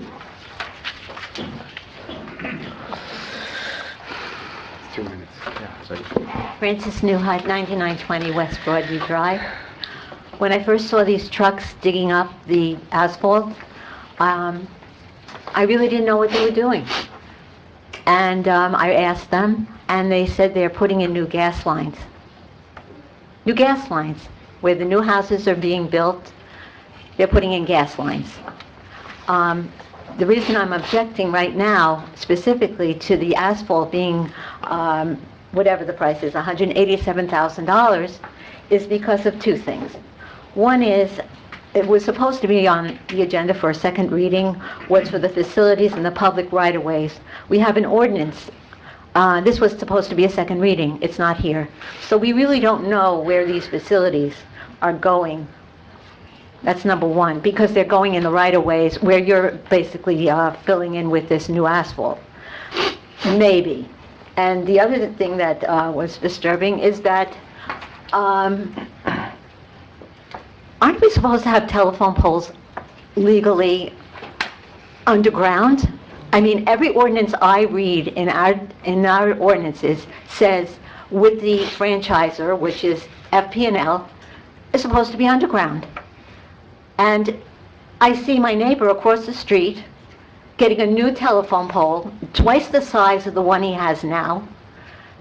The sightliest thing you've ever seen, with all this stuff on it, and they didn't even take down the old one, which is half the size. Now, luckily, because it's an interior, the pole is not in the middle of the street. But eventually, you're going to be doing the asphalting on the East Island. And you have put light poles, utility poles, all this junk onto your main street. And you know what? We don't have a street anymore. We're fighting for our streets between the pedestrians and the bicycles and the cars and everything else. Thank you. And now we're fighting for telephone poles not to be in our right-of-ways. Thank you. Thank So, you. one thing real quick, just side thing real quick. JC, I realized we never addressed it when Mr. Rosa was up there before. Can you take a look and make sure that... Oh, the 101st Street? the whole- Oh, yeah. The hole that's in front of his Absolutely. home is repaired? Okay, thanks. All right. Oh, Call the question. Yeah. call the question. Councilmember Yaffe. 4. Councilmember Chicoche. 4. Councilmember Sauber. 4. Councilmember Reed. 4. Councilmember Leonard. 4. Vice Mayor Fuller. 4. Mayor Bruder. 4. It's unanimous. Thank you. Number 11, please. Item number 11, consideration and approval of contract award to All Building Cleaning Corp. in the amount of $59,572 for the daily cleaning of the Town Hall complex as specified in bid number BHI 189. Custodial services for public buildings, request for proposals. Move it. Second. As you know, the last company we had, they were terminated for poor performance. Yeah. And we went out to bid, and we got the new company here. I would like to say thank you so much to Tim. Doug, if you would please, our public works employee who has picked up the slack, and he's way overqualified for that, but I just saw him today, and with a smile on his face, just doing the right thing, so it's much appreciated. Thank you, Tim. Thank you. Now, I do want to say real quick, this does not include the community center. I have a full-time employee that we had vacant, moved over there. We need them there present more because after 3 o'clock, looks like a piñata went off in there, and it's a mess. So we need them in there, Can I ask you constantly to about the clean up. community center? How often are we going to wax that floor? Because That's what we're working now. We just did it now, and then the gentleman that we've hired he's skilled in waxing, so we're going to buy the piece of equipment so they can do that around daily, keep it buffed. Okay, one more thing. Sorry. We don't have. Oh, no, I'm not, it's not going to be a slippery thing. We don't have a sign saying no skateboard, we need a big sign that says no skateboarding, no Well, this. The sign, you need enforcement. It's really- That's fine. Kids aren't gonna pay attention to the No, sign. but, I would add cleats to that too. Right, No cleats. please, we need a sign, and you can work with Regine on whatever sign it is they Okay. want, but you need something there so that they know, so when you tell them, Maybe something That's fine. that's nice, says you're welcome here, but your cleats, your skateboards, are right, not. something, but we need That's- definitely, because that will also help with That's fine. cleanliness. Okay, just my OCD. Okay. Full vote. Poll vote, please. Councilor Yaffe? Councilor Chakoshay? 4. Councilor Salver? 4. Councilor Reed? 4. Councilor Leonard? 4. Vice Mayor Fuller? 4. Mayor Bruder? 4. Unanimous. Thank you. Move to adjourn. Okay. Okay, thank you so much.